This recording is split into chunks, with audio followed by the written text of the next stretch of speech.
আসসালামু আলাইকুম প্রিয় ভাই ও বোনেরা। আজ আমি আপনাদের সামনে আল্লাহর এক মহান নবী হযরত ইয়াকুব আলাইহিসসালাম সম্পর্কে কিছু কথা বলবো। হযরত ইয়াকুব আলাইহিসসালাম ছিলেন হযরত ইব্রাহিম আলাইহিসসালামের নাতি এবং হযরত ইসহাক আলাইহিসসালামের পুত্র। আল্লাহ তাকে নবুয়তের মর্যাদা দান করেছিলেন এবং তার বংশ থেকেই বহু নবী প্রেরিত হয়েছেন। তিনি ছিলেন ধৈর্য, ঈমান ও দোয়া, সন্তানদের প্রতি ভালোবাসার অনন্য উদাহরণ। সো আজকে আমরা এই ইয়াকুব নবী সম্পর্কে আলোচনা করব এই ভিডিওতে। আপনারা ভিডিওটি না টেনে সম্পূর্ণ ভিডিওটি দেখার চেষ্টা করুন এবং ভালো লাগলে লাইক, কমেন্ট অ্যান্ড শেয়ার করে পাশে থাকুন। শেষে সাবস্ক্রাইব করতে ভুলবেন না। মানবজাতির হেদায়েতের উদ্দেশ্যে মহান আল্লাহ যুগে যুগে অসংখ্য নবী এবং রাসূল প্রেরণ করেছিলেন। হযরত ইব্রাহিম আলাইহিসসালামের পরবর্তী সময়ে যতগুলো নবী এবং রাসূল প্রেরণ করেছিলেন, তার অধিকাংশই ছিল বনী ইসরায়েল বংশ থেকে। হযরত ইউসুফ আলাইহিসসালাম, হযরত মুসা আলাইহিসসালামের মতো অসিত নাম বনী ইসরায়েল বংশকে করেছে আরও আলোচিত। তবে এই বনী ইসরায়েল বংশের সহ-প্রতিষ্ঠাতা হিসেবে যে পয়গম্বরের নাম উল্লেখ রয়েছে, তিনি হলেন হযরত ইয়াকুব আলাইহি। বাংলার আজকের এই পর্বে আলোচনা করব হযরত ইয়াকুব সাল্লামের জীবনী ও তার শিক্ষণীয় দিকগুলো নিয়ে। জন্ম বৃত্তান্ত বর্ণনা সূত্রে হযরত ইয়াকুব সাল্লাম ছিলেন হযরত ইব্রাহিম আলাইহি সাল্লামের দ্বিতীয় পুত্র।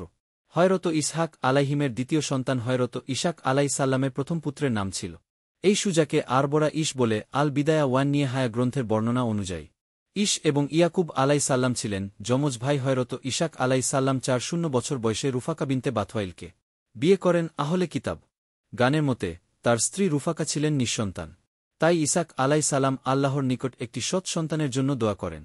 অবশেষে আল্লাহতালা রুফাকার গর্ভে দুটি পুত্র সন্তান দান করেন, যার একটি হযরত ইয়াকুব সালাম। তিনি আনুমানিক খ্রিস্টপূর্ব 1803-6 সনে তৎকালীন কেনানে জন্মগ্রহণ করেছিলেন, যা বর্তমানে ফিলিস্তিন নামে পরিচিত।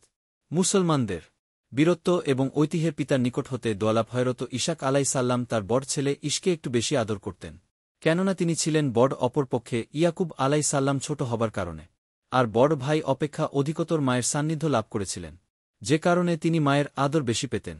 হযরত ইয়াকুব সাল্লাম যখন ধীরে ধীরে বড় হতে লাগলেন, তখন বার্ধক্যজনিত কারণে হযরত ইসহাক সাল্লামের দৃষ্টিশক্তি লোপ পেতে থাকে। একদিন তিনি তার বড় ছেলে ইশকে বললেন, তুমি আমার জন্য একটি পশু শিকার করো এবং সেটি খাবার উপযোগী করে আমার সামনে প্রেরণ করো, যেন আমি সেখান থেকে কিছু ভক্ষণ করে তোমার জন্য দোয়া করতে পারি। পিতার কথা অনুযায়ী যখন তিনি পশু শিকারে গেলেন, তখন হযরত ইয়াকুব সাল্লামের মা রুফাকা হযরত ইয়াকুব সালামকে নির্দেশ দিলেন, তুমি 2টি ছাগলছানা কোরবানি করো এবং সেটি খাবার উপযোগী করে তোমার পিতার নিকট নিয়ে যাও, যেন তিনি তোমার জন্য দোয়া করতে পারেন। মায়ের কথা অনুযায়ী হযরত ইয়াকুব সাল্লাম ছাগলের মাংস রান্না করলেন। সেটি নিয়ে হযরত ইসক সালামের কাছে যাওয়ার পূর্বে তার মা তাকে তৈরি করে দেন।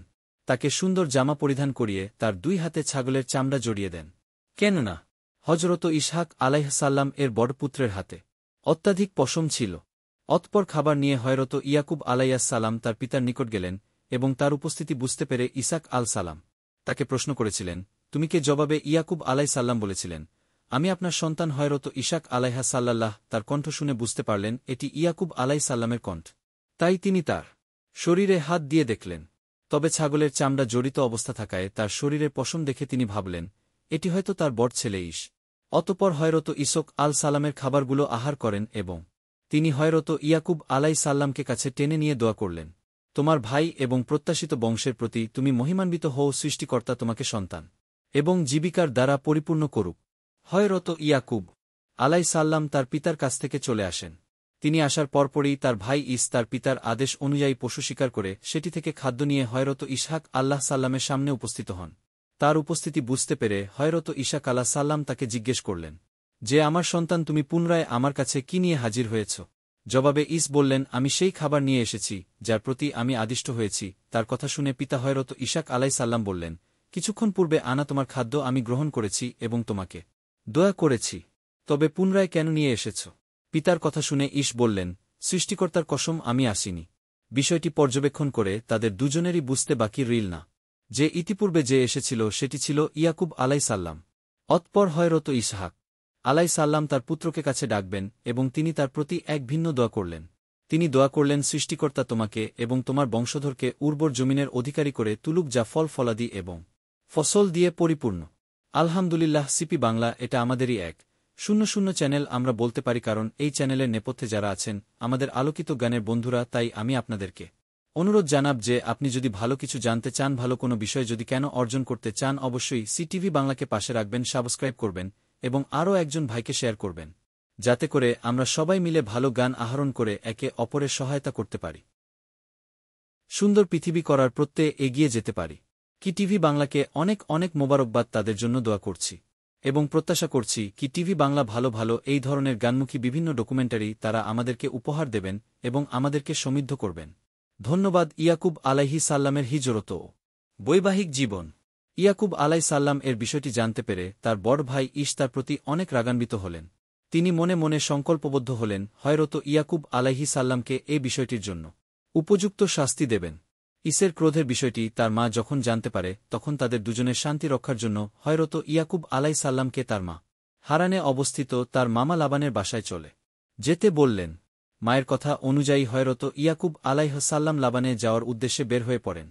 হয়তো ইয়াকুব আলাইহিস সালাম কেনান থেকে লাবন পর্যন্ত লম্বা পথ অতিক্রম করার সময় রাত্রি হয়ে আসলে তিনি একটি পাথরের উপরে মাথা রেখে ঘুমিয়ে পড়েন এবং ঘুমের মধ্যে তিনি স্বপ্ন দেখেন। আলবিদায়া ওয়ান নেহায়া গ্রন্থে ইবনে কাসির রহমাতুল্লাহ স্বপ্নের কথা বর্ণনা করতে গিয়ে তিনি উল্লেখ করেন হয়তো ইয়াকুব আলহাম ঘুমের মধ্যে স্বপ্নেও অভিপ্রাপ্ত হন। সেখানে মহান আল্লাহতালা তাকে বলেন, আমি নেক সন্তান দানের মাধ্যমে আপনার প্রতি রহমত করব এবং তাদেরকে আপনার মাতৃভূমির অধিকারী বানাব। অর্থাৎ হয়তো ইয়াকুব আলাইহিস সাল্লাম তার পিতা কর্তৃক যে দয়াপ্রাপ্ত হয়েছিলেন সেটি স্বপ্নের মাধ্যমে ইঙ্গিত করা হয়। হয়তো ইয়াকুব আলাইহিস সাল্লাম এমন একটি সুসংবাদ পেয়ে অত্যন্ত আনন্দিত হয়েছিলেন এবং তিনি আল্লাহ তাআলার কাছে একটি মানত করেন। তিনি বলেন, যদি আমি পুনরায় আমার মাতৃভূমিতে আমার পরিবারের কাছে ফিরে যেতে পারি, তবে আমি এই স্থানে এবাদতের জন্য একটি ঘর নির্মাণ করব এবং আমার উপার্জিত সম্পদ থেকে একটি বড় অংশ আল্লাহর রাস্তায় ব্যয় করব। তাফসির কারকদের মতে তিনি তার উপার্জিত সম্পদের 1/10 অংশ দান করতে চেয়েছিলেন।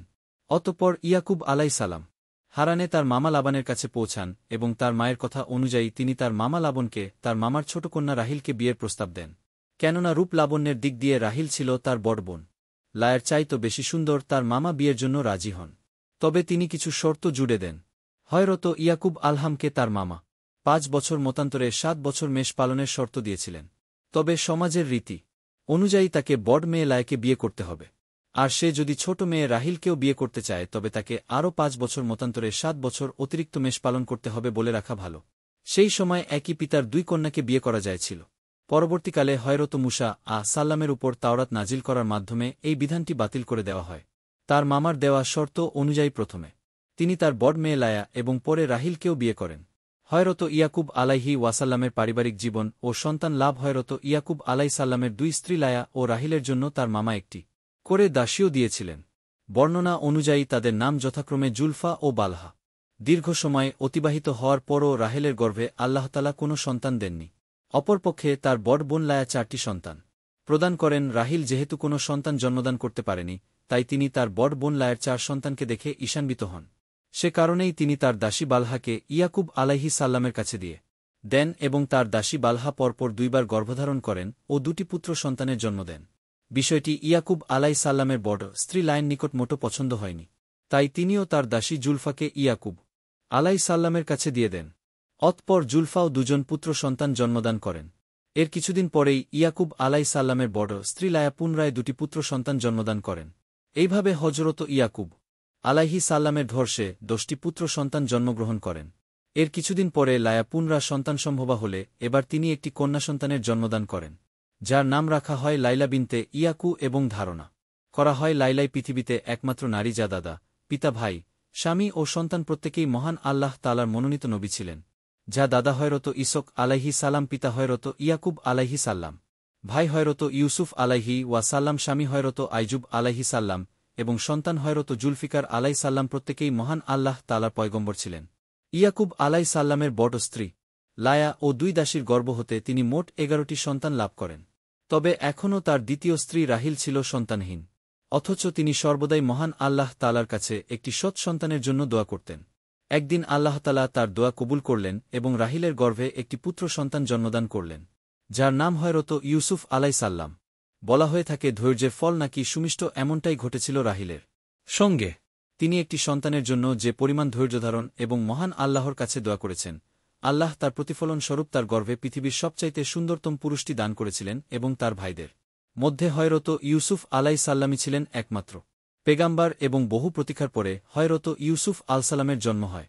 তিনি তার পিতা হযরত ইয়াকুব আলসালামের কাছে ছিলেন অতি প্রিয়। ইয়াকুব আলসালাম মোট 12টি সন্তান নিয়ে তিনি হারানে তার মামা লাবনের বাসায় 20টি বছর কাটিয়ে দেন। 20 বছর পর মহান আল্লাহ তাআলা তাকে তার পরিবারবর্গ, তার পিতা, ভাই এবং মাতার নিকট ফিরে যাবার নির্দেশ দেন। মহান আল্লাহ নির্দেশের কথা তিনি তার পরিবার, তার স্ত্রী, সন্তান ও তার মামার নিকট জানালে তার মামা তাকে যাবার অনুমতি প্রদান করেন। সেই সাথে এতদিন মামার পশুপালন ও দেখাশোনা করার জন্য তাকে বিপুল পরিমাণে পশু উপহার হিসেবে প্রদান করেন এবং তার স্ত্রীরাও মহান আল্লাহর আদেশ পালনের প্রতি আনুগত্যশীলতা প্রকাশ করে। জন্মভূমিতে প্রত্যাবর্তন মামার দেওয়া উপহারসমূহ নিয়ে হযরত ইয়াকুব আলাইহি তার পরিবারবর্গের নিকট ক্যান্নের উদ্দেশ্যে যাত্রা শুরু করেন। কিছু দূর পর্যন্ত তার মামা তাদেরকে এগিয়ে দেন। তবে ইয়াকুব আলাইহিসসালামের প্রতি তার ভাই ইসের ক্রোধের বিষয়টি নিয়ে তিনি চিন্তিত ছিলেন। তাই তিনি মহান আল্লাহ তাআলার কাছে সাহায্যের প্রার্থনা করেন এবং তার পশুর সাথে থাকা রাখালগুলোকে তিনি বলেন, আমার ভাই ইস যদি এগুলো সম্পর্কে জানতে চায় বা এগুলো কার সেটি প্রশ্ন করে, তবে তোমরা বলবে এগুলো ইসের দাস ইয়াকুবের পশুপাল। অতঃপর তিনি পশুদের মাঝ থেকে কিছু পশু তার ভাইয়ের জন্য উপহার হিসেবে বাছাই করেন এবং রাখালদেরকে সামনে পাঠিয়ে দিয়ে তিনি পিছনে অবস্থান করেন। হযরত ইয়াকুব আলাইহিসসালাম মহান আল্লাহ তাদের কাছে যে সাহায্য প্রার্থনা করেছিলেন, আল্লাহ তাআলা তার দোয়া কবুল করেন এবং যখন তার ভাই ইসের সঙ্গে দেখা হয়, রাখালরা তাকে দাস হিসেবে পরিচয় দিলে তিনি বলেন, ইয়াকুব আমার দাস নয়, সে আমার ভাই। ইয়াকুব আলাইহিসসালাম কর্তৃক প্রদানকৃত হদিয়াসমূহ তিনি গ্রহণ করেন। অতঃপর তিনি ইয়াকুব আলসালামকে বুকে জড়িয়ে আলিঙ্গন করেন। অতঃপর তিনি জেরুজালেমের উদ্দেশ্যে রওনা হন। সেখানে পৌঁছে নিজের জন্য বসতি এবং পশুদের জন্য আবাসস্থল তৈরি করেন। অতঃপর তিনি আল্লাহ তাআলার কাছে করা ওয়াদা মোতাবেক নির্দিষ্ট স্থানে মসজিদ নির্মাণ করেন, যেটি বর্তমানে বাইতুল মুকাদ্দাস নামে পরিচিত। তার পরবর্তী সময়কালে এসে আলহাম সেটির পুনর্নির্মাণ করেন। ধারণা করা হয় তাদের সময়ের ব্যবধান ছিল 1000 বছর। জেরুজালেমে থাকা অবস্থায় তার দ্বিতীয় স্ত্রী রাহিল পুনরায় গর্ভধারণ করেন এবং একটি পুত্র সন্তানের জন্মদান করেন, বর্ণনা অনুসারে যার নাম ছিল বেনিয়ামিন, এবং তিনি সন্তান জন্মদান করতে গিয়ে ইন্তেকাল করেন, যেটির কারণে হযরত ইয়াকুব আলাইহি প্রচুর কষ্ট পান। তার দ্বিতীয় স্ত্রীর পরলোক গমনের পর তিনি কেনানে তার পিতার নিকট চলে আসেন এবং সেখানে বসবাস করতে থাকেন। সম্ভাব্য 180 বছর বয়সে তার পিতা হযরত ইসহাক আলাইহিসসালামের অফাত ঘটে। তখন হযরত ইয়াকুব আলাইহিসসালাম তার পরিবারবর্গ নিয়ে সেখানে একা বসবাস করতে শুরু করে। হযরত ইয়াকুব আলাইহিসসালাম এর ধৈর্য পরীক্ষা হযরত ইউসুফ আলাইহিসসালাম একটু বড় হলে তিনি তার সৌন্দর্যতা ও পিতার কর্তৃক গৃহীত অধিক আদরের কারণে বড় ভাইদের ষড়যন্ত্রের শিকার হন। এতে করে হযরত ইয়াকুব আলাইহিসসালাম অনেক ভেঙে পড়েন এবং শোক পালন করতে থাকেন। তার শোক পালনের বিষয়টি পবিত্র কোরআনুল করিমে ইউসুফের 8-4 নম্বর আয়াতে বর্ণনা করা হয়েছে। মহান আল্লাহ বলেন, এবং তাদের সন্তানদের দিক থেকে তিনি মুখ ফিরিয়ে নেবেন এবং বললেন, হায় আফরোস! ইউসুফের জন্য কান্নায় তার চক্ষু ছিল অশ্রুসিক্ত এবং তিনি ছিলেন গভীরভাবে শোকাহত। তার এমন শোকাহত অবস্থা দেখে তার সন্তানেরা বলল, আপনি আর কত শোক পালন করবেন? 1-4-4-5 আপনি কি মৃত্যু অবধি ইউসুফের জন্য কান্না থেকে বিরত হবেন না? 1-4-4-9 সন্তানদের এমন কথার জবাবে হযরত ইয়াকুব আলাইহিসসালাম বললেন, আমি আমার দুঃখ এবং কষ্ট একমাত্র আল্লাহ নিকট জানাব। নিশ্চয়ই আমি যা জানি তোমরা সে সম্পর্কে অবগত নাও। এবং তিনি তার সন্তানদের হযরত ইউসুফ আলাইহি ও তার ভাই বেনিয়ামিনকে খোঁজার নির্দেশ দেন, কেননা তার ভাই বেনিয়ামিন ও অনিচ্ছাকৃতভাবে সেই ষড়যন্ত্রের শিকার হন। হযরত ইয়াকুব আলাইহিসসালামের নসিহাত ও পার্ল গমনকালের পরিক্রমায় যখন হযরত ইউসুফ আলাইহিসসালামের সঙ্গে তিনি মিশরের রাজদরবারে পরিচিত হলেন, তিনি সপরিবারে মিশরে বসবাস শুরু করলেন। তিনি যখন বুঝতে পারলেন তার পৃথিবী থেকে বিদায়ের সময় হয়ে এসেছে, তিনি তার সন্তানদের ডাকলেন এবং তিনি নসিহত প্রদান করলেন। সূরাতুল বাকারায় মহান আল্লাহ তাআলা বলেন, তোমরা কি উপস্থিত ছিলে যখন ইয়াকুব মৃত্যুর সন্নিকটে উপস্থিত হয়? তখন সে তার সন্তানদের ডেকে জিজ্ঞেস করল, আমার অবস্থামানে তোমরা কার এবাদত করবে? তার সন্তানেরা সবাই বলল, আমরা তোমারই পিতৃপুরুষ ইব্রাহিম, ইসমাইল ও ইসহাকের উপাসকের ইবাদত করব। কেনান থেকে মিশরে যাবার 1-7 মতান্তরে 2-3 বছর পর 1-4-7 বছর বয়সে তিনি পরলোক গমন করেন। তার জীবন থেকে আমাদের জন্য শিক্ষাসমূহ হযরত ইয়াকুব আলাইহিসসালামের জীবনীতে আমাদের জন্য রয়েছে বিপুল শিক্ষা। তিনি আল্লাহর প্রতি ধৈর্যশীল এবং তাওকুল হওয়ার বিষয়ে দৃষ্টান্তমূলক উদাহরণ, কেননা তিনি সর্বাবস্থায় তার সকল অভিযোগ এবং চাওয়া পাওয়া আল্লাহর নিকট জানিয়েছেন। এমনকি তার প্রিয় পুত্র হযরত ইউসুফ আলাইহিসসালামকে হারানোর পরও তিনি তার সকল অভিযোগ একমাত্র আল্লাহ নিকটে জানিয়েছেন ও তিনি বাইতুল মোকাদ্দাস প্রতিষ্ঠার মাধ্যমে তার প্রতিজ্ঞাকে সফল করেছেন এবং তিনি তার 2 মামাতো বোনকে বিয়ে করার পরও তার মামা শর্তের প্রতি অনড় ছিলেন, যা থেকে আমরা শিক্ষা লাভ করতে পারি আমাদের প্রতিজ্ঞার উপর অটল থাকতে হবে এবং সেটি পূরণে সর্বোচ্চ চেষ্টা করতে হবে। পবিত্র কোরআনুল কারিমে হযরত ইয়াকুব আলাইহিমের নাম 10টি সূরায় 5-7টি আয়াতের মধ্যে বর্ণিত হয়েছে এবং সরাসরি তার নাম এসেছে 1612। সুতরাং তার ইতিহাস আমাদের জন্য কতটা গুরুত্বপূর্ণ বা কতটা শিক্ষণীয় সেটা বলার অপেক্ষা রাখে না। মহান আল্লাহ তার প্রতি শান্তি বর্ষিত করুন এবং আমাদের জীবনে তার দেওয়া শিক্ষাগুলো বাস্তবায়নের তৌফিক দান করুন। আমি সিটিভি বাংলার পার্মানেন্ট মেম্বারশিপ বাছাই পর্বে আমাদের আজকের প্রশ্ন, হযরত ইয়াকুব আলাইহিস সালামের পিতার নাম কি? 1722 খ হযরত ইব্রাহিম আলাইহিস সালাম, খ হযরত ইসরাফিল আলাইহিস সালাম, গ হযরত ইসহাক আলাইহিস সালাম, ঘ হযরত ইসমাইল আলাইহিস সালাম। সঠিক উত্তরের পাশাপাশি যাদের মন্তব্য ভিডিওর সাথে সম্পর্কযুক্ত হবে এবং অত্যন্ত সুন্দর হবে তাদের মধ্যে থেকে 20 জনকে সিটিভি বাংলা পার্মানেন্ট মেম্বার হিসেবে বাছাই করব এবং আমাদের ফেসবুক পেজে তাদের নাম লাইভে ঘোষণা করা হবে।